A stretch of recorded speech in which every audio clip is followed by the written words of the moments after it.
artsy.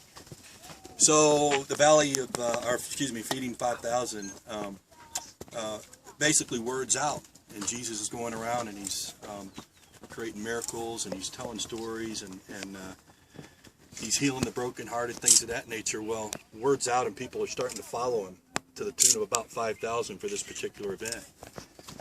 And as they're going through their journey, he stops and realizes that, hey, we don't have enough food here to feed these people, so, you know, what are we going to do? Well, he already knew what he was going to do, but he turned to Philip and asked Philip, Philip, what are we going to do? And Philip's like, I don't know, man, we can't feed these people. There's too many of them. He said 8 months' wages wouldn't feed these people.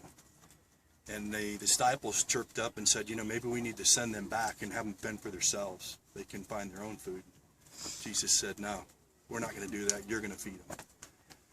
And he said, so go amongst them and let's see what we can find in terms of resources for food. And one of the disciples comes back, Andrew, and he has a little boy with him who had 5 loaves and 2 fish. And at that point, Jesus prayed and blessed over it, and he handed out the rations to his disciples and go out amongst them and feed them.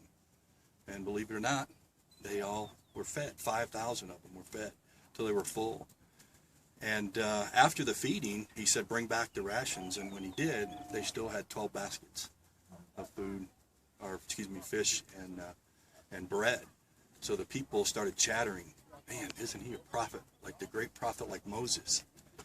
And he knew this, and he could hear, you know, obviously what they were saying, and they wanted to make him a king. And at that point is when he said, go back by way of sea, and he went up the mountain to pray. Very good.